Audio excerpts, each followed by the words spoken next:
Hey YouTube, JC back here again. Got another box opening. This one comes from Carrington Drive, Littleton, North Carolina. It's I forget the place I ordered it from because I've never ordered from there anymore. I'll see when I get in the box, but usually it says on the outside where it's from. But I think it was knife. I don't know. It was a knife place, obviously. But like I said, we'll open it up. I'm sure they'll have some kind of information inside of it. What I got here, obviously in the description, you already know what I got. I think maybe I'll write it in the description. Maybe I won't, I don't know. So, I've already said previously in my other videos that here in Virginia, where I live, we just started being able to, this is my Spyderco Salt Native 5. Love this knife. And carry it to work a lot. But we've only been able to get automatic knives in Virginia for 7-8 months now, whatever, since July of last year, since July of 2020. So just getting into auto knives. You could kind of buy them out of state, but you weren't allowed to carry them or use anything with them, or so what was the point to me? But I mean, you couldn't buy them online out of state, so unless you knew a place to go, it was kind of pointless. So anyways, Knife Command is the place I got it from, Knife Command. And I have to say, I didn't know anything about them. Their website's kind of wonky a little bit, but they sell ProTech, a lot of the bigger name stuff. So, you know, good customer service, it seems like so far. They said that it wouldn't ship by a certain date, and it actually shipped 2 days before that. So it worked out pretty good. Just looking at the description of the knife, what I got. It's the same description that I got, and but they have a signature, or whatever you call it, when they ship something, you have to get a signature done on it. So I don't know if they insured it or not, but at least they did that. So anyways, this is the knife I got, and it's another Made in America knife, which, you know, I kind of lean towards the Made in America stuff. I'm a blue collar guy, work for a living, so I tend to kind of support American-made stuff when it's good quality. So, Guardian Tactical. Since I've been doing automatic knives, I've had, I don't know how many people, more people have commented about Guardian Tactical than anybody else as far as automatics. So, I finally got one that I wanted. I'm in the point in my life, I don't know about you guys, but it's the same way with tobacco and pipes too. I'm only going to get something if I really, really want it. I'm not going to just, get crap. So, there was a couple that they had, different places had, but there was one model I wanted, and I was waiting for it. And I'm like, well, when this model comes up, I'm going to get it. And this is what I got. Well, it comes in this. And it's I don't know if it's, almost fell out. I don't know if it's OD green or not, but it's some type of green.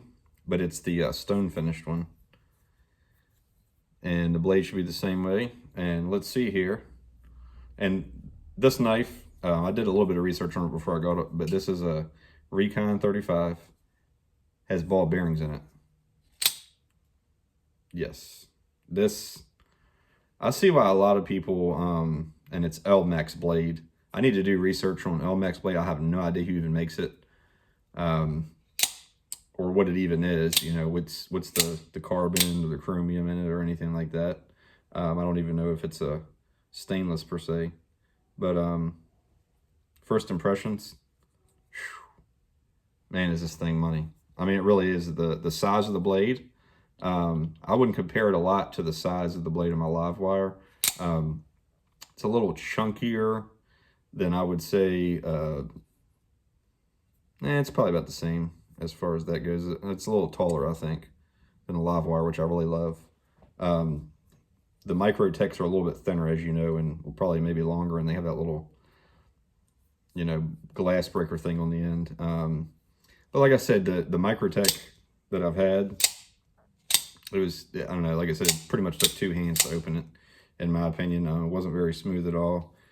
Fit and finish was great, but I see why people favor this over the Microtech now. And it's weird, the Kershaw I have, the live wire, doesn't have ball bearings, but it almost feels similar to this, like the same smoothness. So I haven't taken that apart yet to see, but I have to look at a view of the inside of the live wire to see the internals of it, to see why that knife is so much smoother than the Microtechs. I don't know. I need to go, we're going to go to Tennessee at the end of the year, and or this fall anyways, for vacation. I'm going to go to Smoky Mountain Life Works and put a couple in my hand and see, maybe I just got a bad Microtech, I don't know, but you know, to me, it was just, the action of it was just horrendous in my opinion. And it was the same, both open and closed, so I think that's just kind of how the knife was. Like I said, I got a Boker and Hogue that's not like that either. And the Boker was a really, really cheap knife. It was $100 for OTF, so that's not a lot. But yeah, the blade, the sharpening on it, it's very sharp, to be honest with you. It's hair cutting sharp. Like they always do a lot of times, you know, they kind of get a little, there you go, get a little, they spend more time on the edge than they do the middle of the knife, but it's very sharp, so I can't complain about that. And they didn't burn it up. I don't see any black spots like on my live wire. My live wire had a huge black spot on the end where they went too far on one side. It was a terrible, one of the worst sharpening jobs of any knife I've ever had, to be honest with you. So as far as the Kershaw goes, this one definitely gets the edge on the little bit of knife play up and down. They all have the in and out type of thing, but I'm looking at the up and down and side to side. But you know, and honestly, and I don't know, maybe, like I said, maybe I got a bad knife, let me know. But I'm kind of comparing this to the Microtech because I know a lot of people compare those to see. Like I said, I didn't like mine, I sent it back. But it seemed to have a lot more blade play than the other ones I have for some reason. I don't know, man. Like I said, I need to go get some more in my hand and see. But let's talk about this knife a little bit more. Let me put it in my pocket real quick just to see the difference. I'm going to take this one out so I have it in the exact spot where I want it. And these are my work pants that I wear every day. It's actually perfect. I mean, it's got just enough tension, but it's not too much. The feel on this, back here, it's pretty slick, to be honest with you. Back here, it's kind of slick, but where you're gripping on it at up front, they have these nice little chamfers cut in there, or grooves cut in there, whatever you want to call them. I do like the fact that it has it's like a pistol grip kind of underneath. See where the thumb is right there underneath? Or not the thumb, but underneath where you can grip your forefingers on it. That's really, really cool. I do like that. So when you're cutting, it has a nice flat spot up here. It's kind of wide. I kind of want to put my hand over it without getting cut here. I don't want to get too close to it, but see how wide that is right there? So it has a really, really nice spot if you're actually wanting to do some cuts with it. I'm not really sure how many more OTFs I'm going to buy. I have 4 now, so that's probably enough, to be honest with you, for now. To me, this is more of a self-protection type of thing than it is an everyday knife. The live wire, I'll probably carry that a lot, to be honest with you, because just the size of it's so nice. And this, actually, to be honest with you, this is kind of a perfect size. They make a 40 model as well, the Recon 40, but that just seems too big to me. I want something that's comfortable to carry, like even when I'm out. I want something that's comfortable. But I will tell you this, the fit and finish of this is fantastic. I mean, it's fantastic. It's definitely up there with the Microtech on the fit and finish, if not more. One little thing that I don't really like, to be honest with you, just looking at it, where it's chrome there on top. I'm sure they did that because of the type of steel you have to use so it doesn't wear out. But it would have been cool if they would have kind of did something a little darker there, because this is the stonewash version.